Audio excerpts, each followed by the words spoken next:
Hello and good evening, and you're watching Beyond the Boundary on TOI Sports, Times of India's YouTube channel. My name is Nitin Naik, and today we're going to discuss India's opening contest against Bangladesh. India have restricted Bangladesh to 228 all out. We'll talk about Mohammed Shami. We'll talk about Bangladesh's recovery from Hridoy and Zakir Ali, and we'll also build up a little bit about the game tomorrow. South Africa take on Afghanistan in Karachi. I'm joined by Avijit Ghosh from Delhi and Vaipain Datta from Chennai. Hello, hello, both of you. Hi, hi. Hi. Firstly, Avijit Da, many happy returns actually for Mohammad Shami. I mean, just shows how much India missed him probably in Australia, and it seems that he never went away. Yeah, the good thing is that he has found his rhythm, form, and peak at the right time. You know, Yeah, the matches that he played against England, he was not at his best. But yeah, like any good machine, it takes time to reach its maximum utilization point. And the good part of him is that we have right at the beginning of Champions Trophy, he has struck form. And Mohammad Shami has always been sort of a big tournament performer, right from 2015 World Cup and to 23 World Cup also. So that's the good thing about him, and it's good news for India, especially hmm, since Bumrah isn't around. yeah. Dwaipan, in terms of India's white ball pacers, if you see India's white ball, he's now the highest wicket taker for India in ICC ODI events with 60 wickets, going past the great Zahir Khan. You've seen Srinath, you've seen Zach, you've seen Bumrah, now you've seen Shami. Where do you rate Mohammad Shami in terms of India's white ball pacers? Where do you rate his legacy? Pretty high actually. His ability to take wickets, that is kind of, it's right up there. Obviously, it is Bumrah is something else. So I do Yeah, not want to get into that. And Kapil Dev was also something else. So barring these two, and like Shami is right up there. His ability to take wickets is is absolutely unmatched, and he gets wickets at very important points. That is the best thing about him. Today he was right. Beginning of the innings, he gave the two wickets. I would have liked a little more if he had got one or two wickets in the middle overs. I was hmm, waiting, I was looking at something in the middle overs, that cutting edge thing that Bumrah gives. Like if the spinners don't strike, then Bumrah comes back and takes the one or two wickets in the middle. That was what was missing today. But again, coming back at the death, Shami was very good. Shami used the longer part of the boundary well, bowled a back of length uh, yeah. deliveries, used backup, used all his experience. So those things go into the making of a great bowler. He kind of reminded me a little of Zahir Khan in the 2011 World Cup, the way he was using his cutters and all that. So with all his experience, he was good. He was good, but I just hoped he got one important wicket in the middle overs, which we lacked today. Yeah, Abhijit, just going through a few numbers here. 5,126 balls for Shami to get to 200 ODI scalps, the quickest in terms of balls ahead of Mitchell Stark, who got his 200 as at with 500 and 5,240 deliveries. Um, in terms of strike power and wicket take, and he's got 200 wickets in 104 ODIs. In terms of striking ability, what makes this guy so special? You see, he is an attacking bowler. He's attacking the stumps all the time. Yeah, And he also has the knack of getting wickets in a torrent. You hmm, see, he gets three, 4 wickets, 5 wickets, that kind of a bowler. And he's yeah, a all-purpose bowler. The only thing that I feel sometimes goes against him is that he does not use the slower one effectively, Hmm. and he has a very very good Yorker. Does not use that as frequently as he should in the death overs. Hmm. But otherwise, he is, I mean, the great pack of fast bowlers that we created. You know, it starts with guys like him and Ishant. Bumrah is Yeah. a late addition, although he's a magnificent addition. Yeah. But he and Ishant, and earlier also, Bhuvneshwar Kumar and all, Yeah. they started this whole pack. Yeah, yeah. Didi, what about Shami's junior partner, Harshit Rana? Were you surprised that Arshdeep was not chosen and Harshit got the nod ahead of him? And how did you see his performance? I thought he bowled quite decent. Yes, he was okay, but as far as I'm concerned, Arshdeep Singh should have been playing this game. Like Hmm. left hand pacer adds variety, bowling well. I do not exactly know what is the reasoning behind keeping him out. Harshit bowled well. See, one thing we have to accept that Bangladesh batted very poorly in the first 10 overs. So that he these two Indian pacers made the most of it, got the wickets, and India were 1 and 2 wickets each in the first. And at the back end, he was bowling well. That delivery, he because this ground is slightly bigger, and in Hmm. ODI cricket these days, 40 to 50 overs, these 10 overs run scoring is more difficult than it is in the 30 to 40 overs, because one fielder Extra extra can fielder. go back. So uh, the those things helped him. He bowled a back of length kind of a length, and pitch being slow, ball not coming on, Hridoy cramping up, all those things kind of shaped up well. Yeah, and nothing. I did not find this. There was nothing extraordinary about this Indian performance, but okay, job done for the time being. Okay, okay. Uh, Avjita, I mean, we allowed a recovery to happen from 5 for 35. Bangladesh, very curiously, were 5 for 35, and towards the end, they lost 5 for 39. And in between, whatever happened between these two battles, Zakir and Tohid. Uh, I was just again going through a few numbers, and probably, I mean, I would like your opinion. Is it a sign of failing eyesight or slowing down of the reflexes? Out of uh, 22 catching opportunities that Rohit has got since the start of 2023, he's put down 10. Um, how do you view that? And is it also a sign of slowing down of the reflexes? It could be a sign of slowing down reflexes. The statistics that you give, is pretty telling. That basically means that he's dropping one out of every two catches. Hmm. A good slip fielder is not how many catches you take, but how many catches you drop. Yeah. That is a very very important thing. And in that case, neither Rohit nor Virat, are good sleep fielders, although they always lodge themselves there. They take very good catches, but they drop also a lot of catches. And Hmm. today, his dropping of that catch was very very important. Not only because it sadly, Akshar Patel missed out on a once in a lifetime Exactly. opportunity of a hat trick in a Champions Trophy match. That is one aspect. But let's not forget that that was not the only catch dropped. There were two Yeah. catches dropped. Hardik Pandey also dropped a catch, which was also a far more regulation catch, because you could see the ball coming, and then you Hmm. drop the catch. And then KL Rahul also missed a stumping. So Hmm. overall, it was not a good performance in the field. You know, Yeah. Having said that, the earlier mistakes that Bangladesh did in the first 10 overs, Shomo Sarkar and Najmalushan Shanto, they got out playing drives when they were not drivable balls. So, Yeah. in a sense, they gave wickets away. The two wickets that Akshat took, they were good deliveries, but again, Hmm. they kind of missed the line.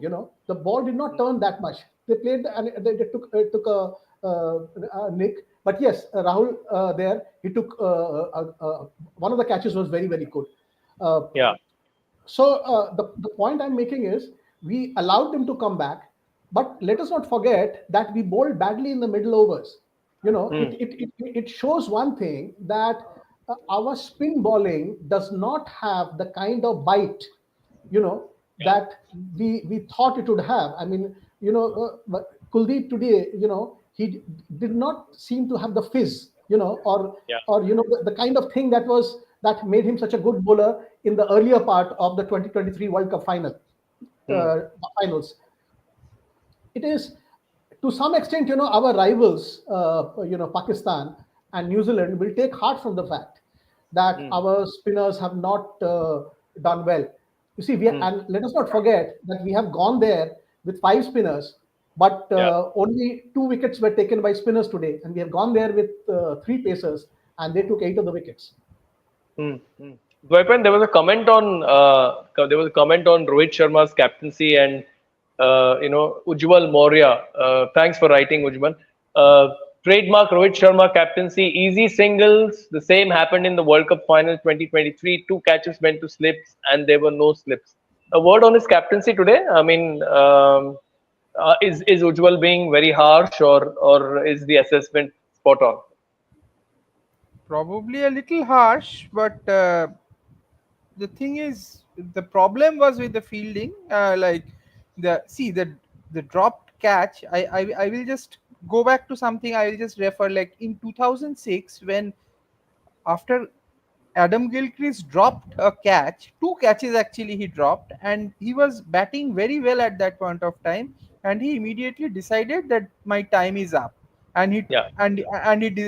quit after that India series. He quit Test cricket after that India 2000, series. Yeah, 2008, 2008, Adelaide. 2008. Yeah, yeah, Yeah, yeah. yeah, The, so these are the small things that tell you, like, that things are going down for him. Like yeah, runs, now if he gets a 50 and it gets completely forgotten, then it should not be the case. See, this qualification from this group can come down to net run rate. yeah. If India happen to lose one game, then had Rohit Sharma got that catch, India would have got Bangladesh for 100, less than 100 today, and the Yeah. NRR would have been huge, which it will not be today, even if Rohit Sharma gets a century today. So these Hmm. are the things, like, and the fact that it's not just his batting. You said 10 out of 22 catches dropped. If these Yeah. are not signals for a player of his stature and experience, then I don't know what it is. I hope he takes the decision after the Champions Trophy. That will be good for Indian cricket. Hmm. Hmm. Avjita, the wicket was a bit slow, I think, and the Rohit obviously said at the toss that he would have fielded first anyway because it gets slightly better to bat on under lights. A word on Tauhid Hridoy and his innings, almost a bit of Glenn Maxwell type knock in the end with cramps and everything, and hardly being able to move. A word on Tauhid Hridoy, and maybe how do you see the chase going? We also have Sahil here. Hi, Sahil. I, this is exactly the sort of batting that one looks forward to from a player when the Yeah. chips are down.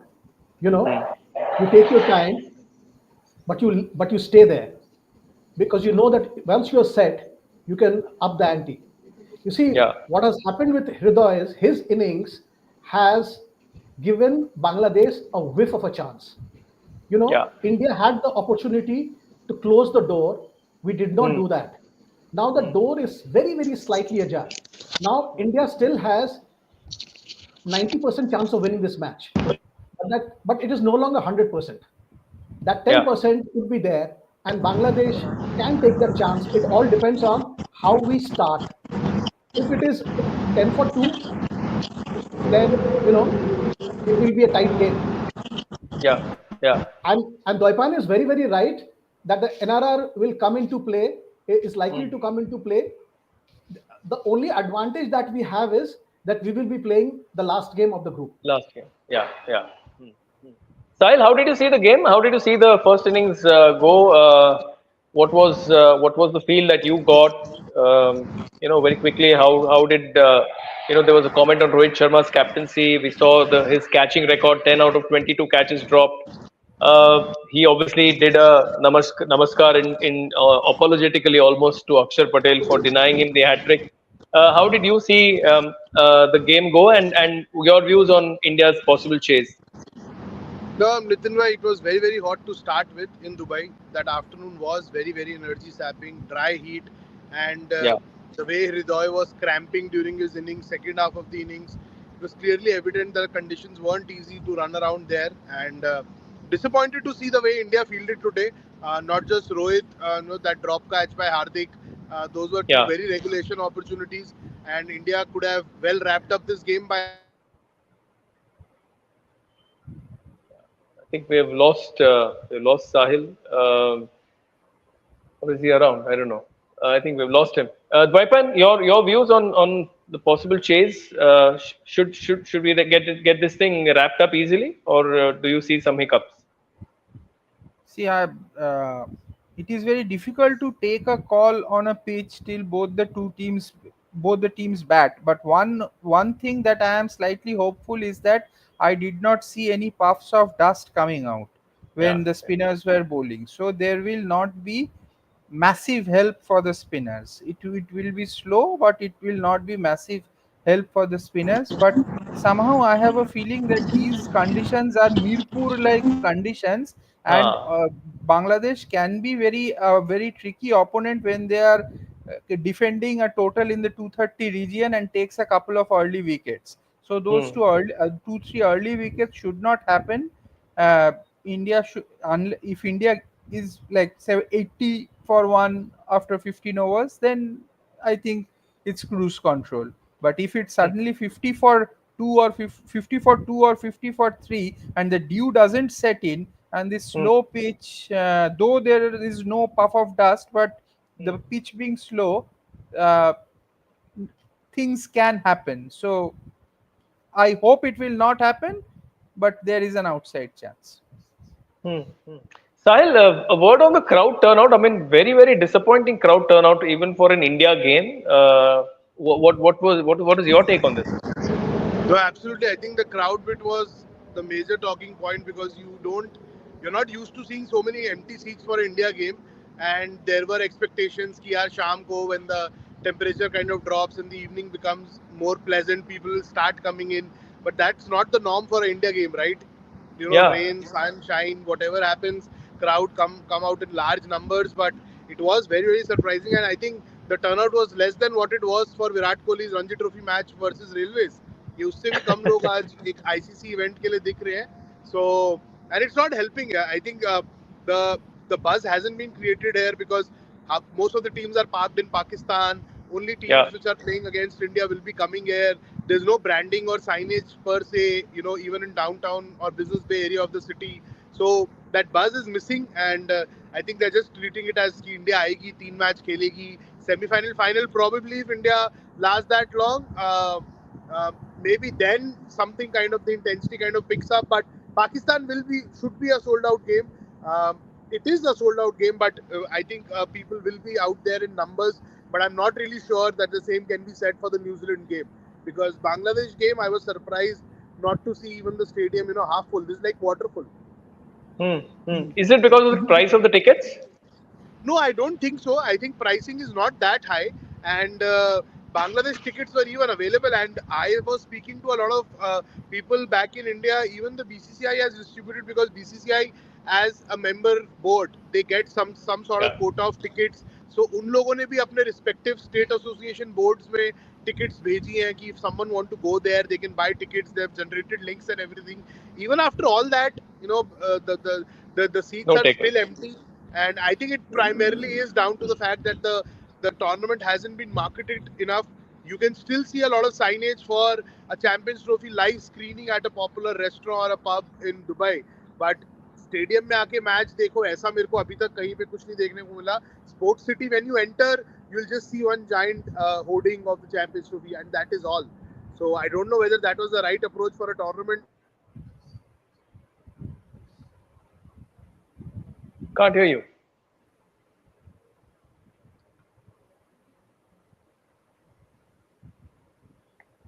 Can't hear you. I'll Yeah, yeah. I think we lost him again. Avjita, just building up for to tomorrow's game before we wrap things up. South Africa, Afghanistan. How do you see that one go? Giant can I killers versus can I chokers. add can I add Yeah, something yeah. to what Sure, Sahil sure, was saying? sure, Yeah, sure, sure, sure. I just wanted to say कि कल पाकिस्तान वाला भी जो match था वो भी full नहीं था. Yeah, So, yeah, that is a huge warning sign, I think. Kahin, yeah. I really don't know, a match happening in Pakistan, which is a defending champion, a major ICC trophy after nearly 30 years, and they don't get a full house, Yeah, yeah. that is You wrote a about war. it. You wrote about Yeah, it on the yes, edit yes. pages of the Times of Yeah, India. yeah, yeah, yeah. That Yeah. midlife crisis. Yeah, so ये एक worrying sign है, and I don't know whether the worrying sign is because of too much of cricket, or it is a ODI specific crisis. Hmm. So people who are in the know, authorities, they should look into it. Yeah, Because is there an overkill of international cricket? That people are not watching it, yeah, or yeah. is it just a problem only with ODI? Hmm. As far as the South Africa and Afghanistan match tomorrow, it should be an interesting match because Afghanistan has got the some of the most inscrutable spinners of the world, Hmm. and that is one of the weaknesses of South Africa. The quality spin, but South Africa also has some of the most exciting T20 hitters. White ball hitters, Yeah. and I'm just not talking about Henrik Klassen. A new bunch of cricketers have come up who are not afraid to taunt the ball. It should be an Hmm. exciting contest. Didi, where does your vote go for tomorrow? It should be South Africa, but the thing is, if Afghanistan bat first and get something in the 250 region, and then these spinners come into play, South Africa has a habit of choking while chasing. So, but Hmm. the on the other side, Afghanistan batting is not the best. It is not the best when it is put under pressure. So Hmm. that it's that kind of a situation, I think. So uh, a battle between Afghanistan spinners and the swashbuckling top order of South Africa. But if Afghanistan manage to get a decent score, na 240, 250, then it can shape up into an interesting match. And about that, the point that Obijita was making, I will also just add that Yeah, I was about to uh, ask you also. yeah, because in the T20 World Cup in West Indies also for India games, there were stadium was going empty, barring the final. Even in the semi-final matches before that, there are a lot of empty seats. So basically, ICC, one thing is ICC is not bothered about the number of people at the ground. They are bothered about the media rights money. Gate sales Yeah, doesn't bother them. So so this is, and Dubai is a city where people are like it's a very city of professionals. Like it yeah, is, I yeah, think it is difficult for them these days. It is not like the 80s these days to get an off and come for a game on a weekday. They will do it for the India Pakistan game, but the, this is slightly tricky. So although it's a changing world, so we have to probably accept that. And a lot but of cricket, and a lot of but cricket on TV. but you're talking about media rights or web rights or Yeah, OTT rights or whatever. But the yeah. visuals still don't make for good viewing. No, empty seats don't make for good viewing. So it's a problem. That is true, but that is not affecting the game. That is not affecting the money that is coming into the game. That is what I am Yeah, saying. Like yeah, okay, it is not good for optics, but it is not affecting the game. yeah, yeah, okay, Nitin, okay. Uh, I'd like to add one small thing that yeah, sure, sure. this is happening even in say cinema. People Yeah, are not going out and watching films. mm, But people are consuming more cinema than ever before. yeah, That is because the quality of television screens have gone up, the quality of telecasts have gone up. yeah, But yeah, but at the same time, I was more surprised about Pakistan not having it because I thought the occasion was big enough for people in mm, Pakistan to come out. Whether it mm, is some kind of a disappointment with the team or whatever the problem was, I don't know. But I think it needs to be kind of looked into because it is always nice to sort of know, the real reasons behind people not turning up. Your comment gives me a nice chance to segue to Pakistan and the kind of performances they dished out yesterday. Um, Swaipan, starting with you, and then I'll end with Avjita. Uh, what did you make of that chase of 320? I mean, they were 22 for 1 in 10 overs. Because I could not follow the game very closely because we were making pages. So I went to Cricinfo today and I was seeing the ball by ball commentary. That's what I generally do when I miss a game. So I calculated that in 13.3 overs, they had faced 60 dot balls. I mean, what kind of a chase was that? In I, when you're chasing 321?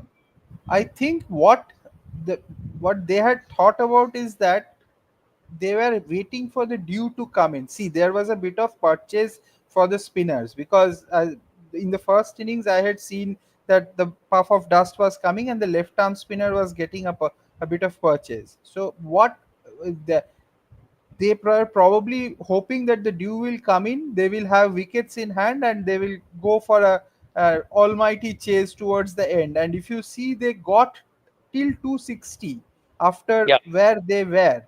But the problem is they kept they were a little too slow. You cannot be that slow chasing 320.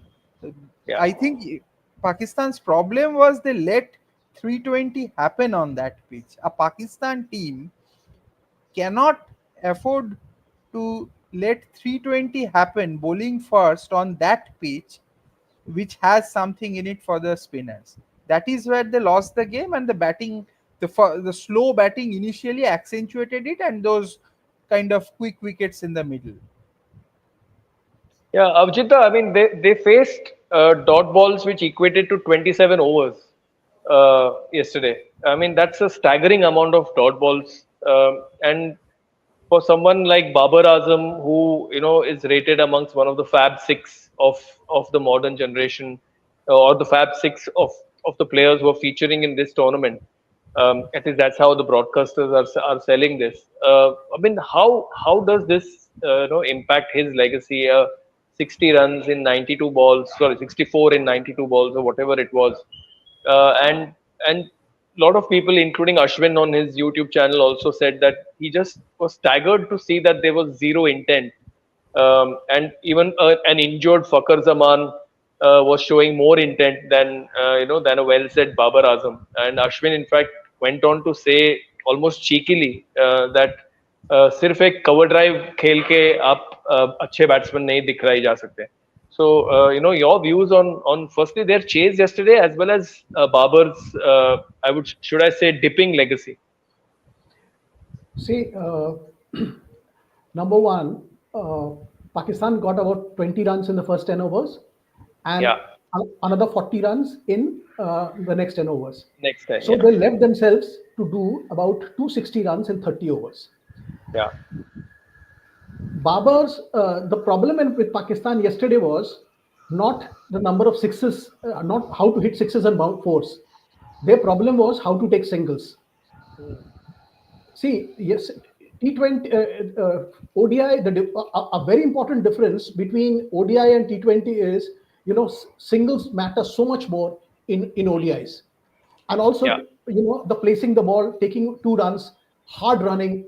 Hard running didn't happen during the Fakar Babar, and Babar part. yeah, at that point of time. I think that was a huge strategic blunder on the part of the think tank because Yeah, because Fakar was in no position to play shots. He could play a shot when the ball was close to the body, but hmm, whenever the ball was pitched outside, he whenever he tried to hit a shot by moving his front foot, he would not he would really wince in pain. So since Fakar could not run, Babar's initial game of taking singles couldn't happen. hmm, Babar, you almost ruled out twos and yeah, singles, short singles were ruled. So Babar was forced to play a game which was not his natural game. Having said that, he should have played a better game. He should have controlled the match more. I yeah, thought he felt that he will anchor the chase. Other people will take on, a stronger role, and towards the end he will take on more shot making. The sort of thing that Kohli did to some extent in the 2024 World Cup final. Yeah, He played his shots only in the last 3 overs. So, yeah, Babar could have played his shots in the last 10, 15 overs. The moment he started playing his shots, he hit two boundaries, but after that he got caught. So, yeah. he left a mount. He left a mountain to climb to For the others. for the others. Salman Aga showed the best of intent and the best of form, Yeah, but you always felt that he was running against time, that the odds were too difficult for him. Even Khushdin Shah, he batted well, but he had to play one of the all-time great kind of innings to win that match. You mm, knew that somewhere or the other, it was going to be too much for him. Another thing, New Zealand spinners got much more turn than Pakistan spinners. yeah, Data which was put out on television showed that Pakistan got only 2.2 centimeter turn. Pakistan spinners, New yeah, Zealand spinners got 4.5 centimeters turn. So New Zealand spinners did to Pakistan what they had done to India in yeah, August. They outbowled the bowlers. And yeah. Michel Santner was exceptional in the sense that even when he was getting clobbered for sixes, he never stopped, Lighting. flighting the ball. Yeah. So so overall it was a very, very professional performance by New Zealand, and actually Pakistan almost batted themselves out of the tournament in a sense. 60 runs is too big a thing to cover. In fact, I No. had that in mind when Bangladesh was 43 for 5. I thought Mm, that if India manages to finish off the game fast, then uh, no matter what Pakistan does, it will be very difficult for them to get close to our net run rate. But mm. now, we really don't know, because I don't know what Yeah, the yeah, scores are right now. The chase has started. We are yeah, 27 yeah. for no loss in 5 overs. So let us see how it progresses. Okay, okay, okay. Thank you, guys. Thank you for the lovely chat. We'll keep coming back to both of you and to others as well. Please keep liking. Please keep sharing. Please keep subscribing to TOI Sports and Beyond the Boundary. We'll keep on discussing cricket for this Champions Trophy as we build up to the big clash on Sunday between India and Pakistan. Also, there's a big Ashes contest on Saturday between England and Australia at the Gaddafi Stadium in Lahore. And obviously tomorrow we'll also be back with you guys. So thank you, Abhijit Da, thank you, Dwaipan, and we'll catch up soon.